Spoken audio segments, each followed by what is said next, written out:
Yo, what is going on, homies? It's your boy Stumped back for the OPTC video, and in today's video, we're diving into the 10-star vs. Alber. This month's Kizuna is upon us, and in today's video, we're focusing on the 10 stars. I gotta say, look, this is not good. This is not good. Like, look at this. This is me zooming in, right? Zooming all the way in, and look at how much stuff there is to deal with. Now, they did update the infographic. I believe they tried to make it easier to comprehend, but honestly, it seems very, very convoluted. We're going to break down what each particular variant does and give you guys a one team versus all that can hopefully help you guys take down this particular quest. Now, I will be doing like a one team versus all that doesn't use any of the New Year's legends, but in today's video, we are focusing on if you have some of these New Year's characters, because everyone's summoning on the New Year's banners, rightfully so. And this particular super boss and this particular 10-star really requires you to actually have some of those characters. So hopefully you guys got lucky enough on the banners, but if you guys didn't, I'm going to have some different variations for you guys to actually get that done. But taking a look at the quick fights, starting it off, we have Striker's Cerebral Free Spirit, get all the good stuff. On stage 2, there is a defeated action of 150,000 and a preemptive action of attack down at 90%, increased damage taken for 2 times, and there's a threshold over 90% damage reduction if you hit over 10k. Oh, actually 1k, I should say. So, a lot of stuff happening there. After level 30, which all these teams actually do, there is the Grey Shield, which is this buff here, as well as the immunity to blow away. There's also a preemptive action where it's 99 turns of normal attacks only, and everything except for defense down. Your left column's going to get stunned. If you slot change anything, you're going to get slot changed into unfavorable orbs. 7 turns of despair, which will go down to 4 after sockets, and then there's 6 turns of defense up. There's also 99% damage reduction, as well as a special interruption for that slot change, like I said. Moving over to the strength variation now. Strength, dex, and quick characters get all the good stuff. On stage 2, you get binded on your top row for 6 turns after sockets. All orbs become unfavorable, and then if you do any slot change, they just get turned to strength, which works really, really well for Roger and Odin. There's also 2 turns of resilience. On the final stage, after level 31, there's that immunity to KO and damage resistance for the Grey Shield. Preemptive, when your crew is 50% or above, there's normal attacks only, full immunity increase, except for increased damage taken and defense down. 2 turns of slot bind on your top row, 7 turns of defense up, and 13 turns of despair, which will go down to 10 turns. If you use any status effect duration, which is like, what's it called? The intimidation debuff for slot effect boost and conditional buffs for 1 turn. After preemptive, if you're below 50% HP, it's basically all of the same stuff, except if you use a defense down or force defense down, then you're going to lose all your positive buffs, which is a little bit annoying. But look, at the end of the day, it's not too big of a deal.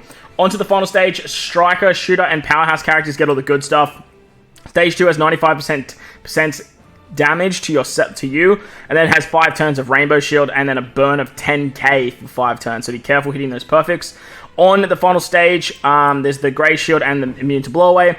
Attack down at 90% if you're below a 3.5 times chain, and then normal attacks will deal 1 damage, which is normal attacks only.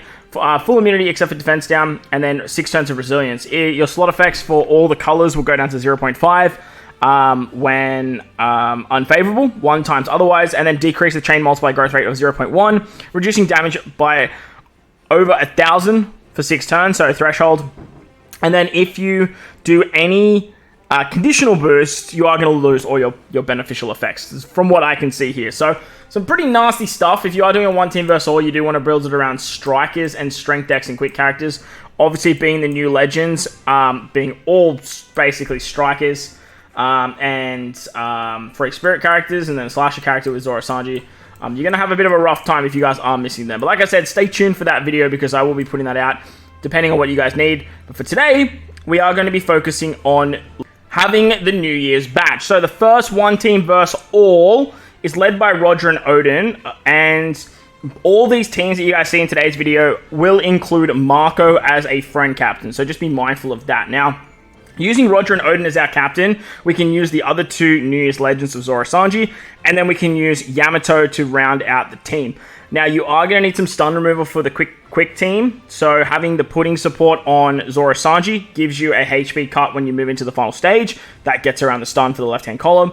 And then the Dendro support on Roger and Odin is going to give you end-of-turn damage to help you guys get around resilience on the the deck stage. So very important that you guys have that. If you guys don't have Dendro, you can use Momo on Luffy and Ace, and then you have to do some funky stuff with the super swap and then overriding the attack boost that way.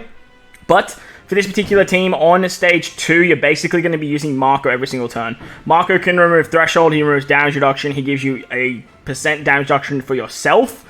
So you can basically get around a lot of the different debuffs literally just by using the Marco special. He gives you an Orb buff too, which makes it very, very nice to kill on that particular stage.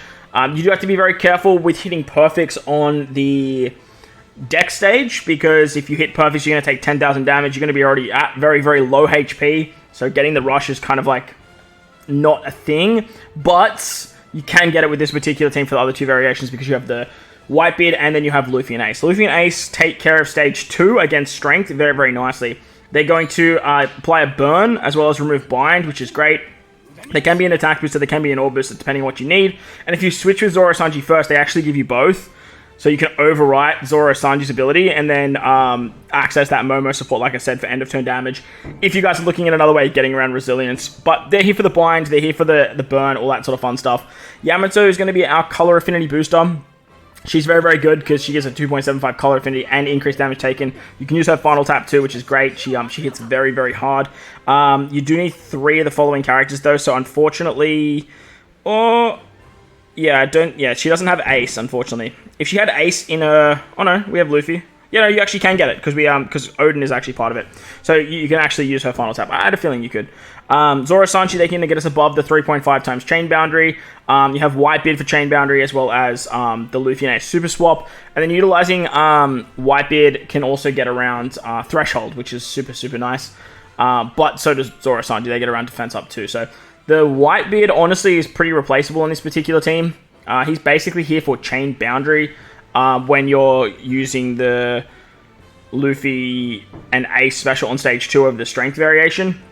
Other than that, he's not doing all that much besides being a filler for the Roger and Odin super type or super X. So I guess you could just use the free-to-play Whitebeard. He's another really good option for this particular fight, these fights as well.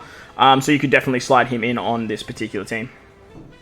If you guys are missing Yamato, however, you can do some other stuff and you can do some interesting things.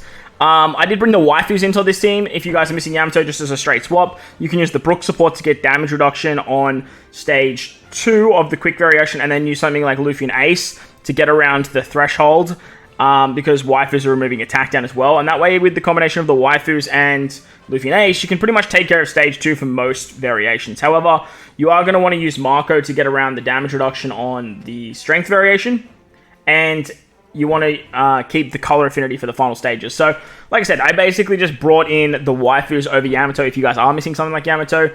Remember, you can always just use Marco on stage 2 of the quick fight, but this is just a nice little variation if you guys are missing Yamato and you are looking for another option. You can basically bring someone that gives you damage reduction. You want someone that can kind of give you a little bit more damage. The overheal of the waifus is really, really nice as well. And then just sort of getting access to a few other supports, like the Hyogoro support. To remove that threshold is actually quite nice. You could also use Whitebeard on stage 2 of the quick fight. That's definitely an option. But like I said, if you really want to, you can actually just bring this new Whitebeard. He's going to work absolutely great as well, being your threshold remover. He can increase the increased damage taken or apply it when you're below a certain percentile. So like if you're missing Yamato, you can actually get that particular extra damage with the unit as well. So he's a very, very good option to sort of just bring on the team as well. But with the team, like I said, you have chain boundary with Luffy and Ace's super swap.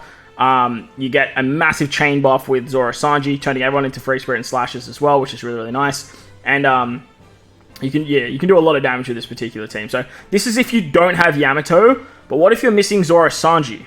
If you're missing Zoro Sanji, you can actually use Rush Sanji to your advantage. Utilizing Rush Sanji will give you a defense up and damage reduction removal, plus a chain boundary and stuff like that. Plus, you can still use the pudding support on him, which works very, very nicely.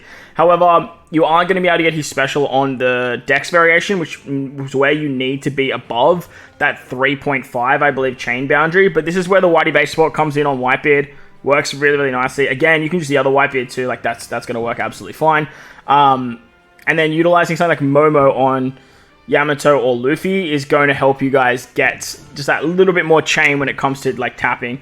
You could stall out for Sanji, like don't get me wrong, like you could stall in the first couple turns and try some support options and whatnot. but unfortunately, he's just not getting cooldown for those stages. He works great for the rest of the fights, though.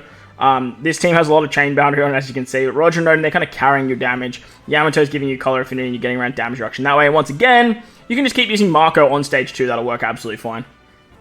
Finally, if you don't have Roger and Odin, you can just substitute Roger and Odin with the OG himself, Goldie Roger. Now, he's not getting cooldowns on the second stage, where it's Strength, Dex, and Quick. However, he still remains Despair and he's Captain. He still has that blow away beneficial effects ability that Roger and Odin has. So he's a really good option if you guys need something else for the teams. Now, if you guys do that, you are going to lose the Denjiro support, and at this point, you really have to use Momo. Now, the strat that I was talking about is if you super swap with Zoro Sanji and then use the special of Luffy and Ace, that's going to allow you to get a what's it called? It's going to allow you to get an attack boost and an orb boost that overrides, so that way Momo support will trigger. At that point, I would highly recommend doing something like this, so that way your Yamato can actually give adjacent orbs with her super swap, and that way you're doing a little bit more damage there, because you are going to lose those tandem orbs when you actually utilize Zoro and Sanji. Again, I have a Whitebeard here. He's just here to trigger he was here to trigger the Super EX, but this team, you don't need it. So he's just a really good option at removing attack down. He can remove Threshold. He's just well, actually, sorry, this is the free-to-play one. The free-to-play one's just basically Chain Boundary, but the other one for Kizuna, he can remove attack down, he can remove Threshold, and he's a great option for this team as well. So, hopefully these teams help you guys out if you have some of the New Year's batch. This Kizuna is an absolute doozy, but like I said, I will be putting out a lot of content moving forward with stuff like no new batch teams. I'm going to put together a bunch of teams that utilize the new batch as well, so stay tuned to that. And if you guys want to check out any of that content, make sure to hit the bell notification. But while you're down there, belt the like button, hit the subscribe button, do all that good stuff. Most importantly, wherever you guys are in this beautiful world, please remember to enjoy the rest of your day. As always, homies, thank you all for watching, and I'll catch you all in the next one. Later!